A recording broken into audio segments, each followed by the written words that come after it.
அனைவருக்கும் வணக்கம். அனைவருக்கும் வணக்கம். நாடாளுமன்ற மழைக்கால கூட்டத்தொடர் கடந்த 21ஆம் தேதி தொடங்கியிருக்கிறது. தமிழகத்தில் இருந்து திராவிட முன்னேற்ற கழகத்தினுடைய கூட்டணியை சேர்ந்த ஏறத்தாழ 39 பேர்கள் இன்றைக்கு அந்த பாராளுமன்றத்திலே இடம்பெற்றிருக்கிறார்கள். இவர்கள் கடந்த 5 ஆண்டுகளிலே என்ன சாதித்தார்கள்? இந்த தமிழகத்தினுடைய வாழ்வாதார உரிமையோ, வளர்ச்சியோ, வளர்ச்சி நிதியோ, வளர்ச்சி திட்டங்களோ இவர்களால் பெற முடிந்ததா? பெற முடிந்த ஏதாவது முயற்சி எடுத்தார்களா? வாய் திறந்து பேசினார்களா? அல்லது டெல்லியை சென்று சாப்பிடுவதற்கு மட்டும் வாய் திறக்கிறார்களா என்கிற ஒரு கேள்வி தமிழகத்திலே தமிழக மக்களிடத்திலே ஏற்பட்டிருக்கிறது. 39 நாடாளுமன்ற உறுப்பினர்கள் தனி மெஜாரிட்டியோடு இருக்கிறார். இங்கே முதலமைச்சராக இருக்கிறார், அமைச்சரவை இருக்கிறது, ஆள் அம்பு சேனை அதிகாரம் எல்லாம் இருக்கிறது. ஆனால் 100 நாள் வேலை கணக்கை முறையாக கொடுத்து முறையாக நிதியை பெற்று அந்த வேலை பார்த்தவர்களுக்கு சம்பளம் வழங்க கூட இந்த அரசால் இயலவில்லை. 100 நாட்களை நாங்கள் வந்தால் 150 நாட்களாக உயர்த்துவோம், ஊதியத்தை உயர்த்துவோம் என்று சொன்னவர்கள் 100 நாள் வேலை வாய்ப்பு திட்டத்தை இப்போது 50 நாள் வேலை வாய்ப்பு திட்டமாக மாற்றியதுதான் இவருடைய சாதனை. இவர்கள் கல்விக்கு நிதி பெற முடியவில்லை என்று ஒப்பாரி வைக்கிறார்களே தவிர தன்னுடைய உரிமையை பெறுவதற்கு என்ன நடவடிக்கைகள் எடுத்தார்கள் என்பது தமிழ்நாட்டு மக்களுடைய கேள்வியாக. ஆகவே இந்த கூட்டத்தொடரிலாவது தமிழ்நாட்டினுடைய ஜீவாதார உரிமையான முல்லை பெரியாறு, காவேரி, கச்சத்தீவை மீட்போம் என்று யார் பறி கொடுத்தார்களோ உரிமையை அவர்களே எழுதுவதுதான் வேதனையாக இருக்கிறது. இது எப்படி இருக்கிறது? சாத்தான் வேதம் ஓதுவதை போல இருக்கிறது. தங்களுடைய அதிகாரத்தை காப்பாற்றிக் கொள்வதற்காக அன்றைக்கு கச்சத்தீவினுடைய உரிமையை பறிகொடுத்துவிட்டு இன்றைக்கு மீனவர்களுக்காக நீதி கண்ணீர் வடிப்பது எந்த வகையிலே நியாயம் என்றுதான் மாண்புமிகுடைய எதிர்கட்சி தலைவர் வருங்கால முதலமைச்சர் புரட்சி தலைவர் எடப்பாடியார் கேள்வி கேட்கிறார்கள். இன்னைக்கு காவேரி உரிமையாகட்டும், முல்லை பெரியார் ஆகட்டும், பாலாறு ஆகட்டும், இவையெல்லாம் நம்முடைய ஜீவாதார உரிமைகள். அண்டை மாநிலங்களில் இருக்கிற முதல்வர்கள் அவர்களுடைய மக்களுக்காக பேசுகிற அந்த குரல் எழுப்புகிற அந்த உரிமை குரல் எழுப்புகிற உரிமை அவர்கள் பெற்றிருக்கிறார்கள் என்று சொன்னால் தமிழ்நாட்டு மக்களுக்காக தமிழ்நாட்டு மக்களால் தேர்ந்தெடுக்கப்பட்டதாக சொல்லிக் கொள்கிற ஸ்டாலின் அவர்கள் தமிழ்நாட்டு மக்களுக்காக குரல் கொடுக்க வேண்டாமா?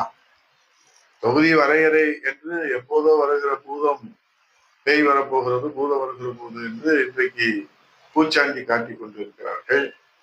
ஆனால் இப்போது நம்முடைய உரிமை கேள்விக்குறியாக இருக்கிறதே, அந்த வாழ்வாதார உரிமையை இவர் பெறுவதற்கு என்ன முயற்சி எடுத்தார்? ஆனால் மாண்புமிகு எதிர்கட்சி தலைவர் புரட்சி தலைவர் ஐயா எடப்பாடி அவர்கள் தலைநகர் டெல்லி சென்று மாண்பு மத்திய அமைச்சரை சந்தித்து 100 நாள் வேலை வாய்ப்பு திட்டத்திலே முறையாக அரசு கணக்கு கொடுக்கவில்லை என்றாலும் மக்களுடைய வாழ்வாதார கணக்கை பாதுகாக்க வேண்டும் என்பதற்காக கோரிக்கை வைத்து 2999 கோடி ரூபாய் மக்கள் முதல்வராக புரட்சி தலைவர் ஐயா எடப்பாடி அவர்கள் தமிழக அரசு கஜானாவுக்கு கொண்டு வந்தார்கள். அதே போன்று இன்றைக்கு ஜாதிவாரி கணக்கெடுப்பு நடத்துவதற்கு வலியுறுத்தி இருக்கின்றார்கள். அதே போன்று இன்றைக்கு புரட்சி தலைவர் ஐயா எடப்பாடியார் அவர்கள் மெட்ரோ ரயில் திட்டத்திற்கான வளர்ச்சி திட்டங்கள், அதே போன்று புரட்சி தலைவர் ஐயா எடப்பாடி அவர்கள் கல்வி நிதிக்கான ஒதுக்கீடு, அதே போன்று நிவாரணம், வெள்ள நிவாரணத்துக்கான ஒதுக்கீடு என்று கோரிக்கை வைத்து அதில் 2ஆம் கட்ட மெட்ரோ ரயில் பயணிகள் 100 நாள் வேலைவாய்ப்பு திட்டம் இதையெல்லாம் பெற்றுக் கொடுத்திருக்கின்றார்கள். ஆட்சி அதிகாரம், முதலமைச்சர் பதவி, அமைச்சரவை இல்லை என்றாலும் மக்கள் மீது அக்கறை இருக்கிற காரணத்தினாலே புரட்சி தலைவர் ஐயா எடப்பாடி அவர்கள் இது சாதிக்க முடிந்திருக்கிறது.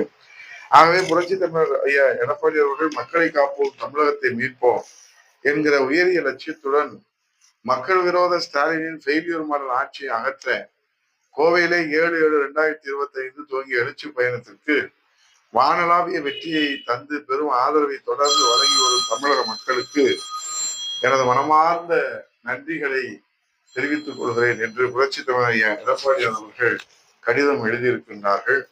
ஆகவே இன்றைக்கு புரட்சி தமிழர் ஐயா எடப்பாடி அவர்கள் என்னுள் கலந்திருக்கும் எனதருமை தமிழக மக்கள் அனைவருக்கும் எனது அன்பான வணக்கம் என்று அவர் தொடங்குகிற இந்த கடிதம் என்பது தமிழக மக்களிடத்திலே தமிழக உரிமையை காப்பதற்காக, மக்களை காப்பதற்காக, தமிழகத்தை மீட்பதற்காக அவர் எழுதியிருக்கிற இந்த கடிதம் என்பது இன்றைக்கு தமிழக அரசியல் வரலாற்றில் ஒரு திருப்பு முனையை ஏற்படுத்துவதற்கான அச்சாரமாகத்தான் இந்த கடிதம் பார்க்கப்படுகிறது என்பதை சொல்லி, ஆகவே இந்த ஆட்சியை தூக்கி எறிகிற வரை இந்த ஃபெயிலியர் மாடல் ஸ்டாலின் அரசுக்கு மரணடி கொடுக்க வேண்டும், வாரிசு அரசியலுக்கு முற்றுப்புள்ளி வைக்க வேண்டும், குடும்ப ஆட்சிக்கு முடிவு கட்ட வேண்டும், திமுக ஆட்சியை வீட்டுக்கு அழுப்ப வேண்டும், வானளாவிய வெற்றி பெற்ற புரட்சி தலைவர் எடப்பாடியுடைய எழுச்சி பயணம் தொடரும், தமிழக மக்களுக்கு நிம்மதியான நல்லாட்சியை வழங்குவதை நான் ஓயப் போவதில்லை என்று புரட்சி தலைவர் எடப்பாடியார் அவர்களுடைய வீர சபதத்திற்கு நாம் வலிமை சேர்க்கின்ற வகையிலே களப்பணி ஆற்றுவோம், மக்களை காப்போம், தமிழகத்தை மீட்போம். பாரதாஸ் ஸ்டாலின் என்று இந்த கடிதத்தை மக்கள் இன்றைக்கு நாம் இடத்தில் கொடுத்திருக்கின்றார்கள். மக்களிடத்தை நாம் கொண்டு போய் சேர்ப்போம் என்று சொல்லி நன்றி கூறி வணங்கி விடைபெறுகிறேன். நன்றி.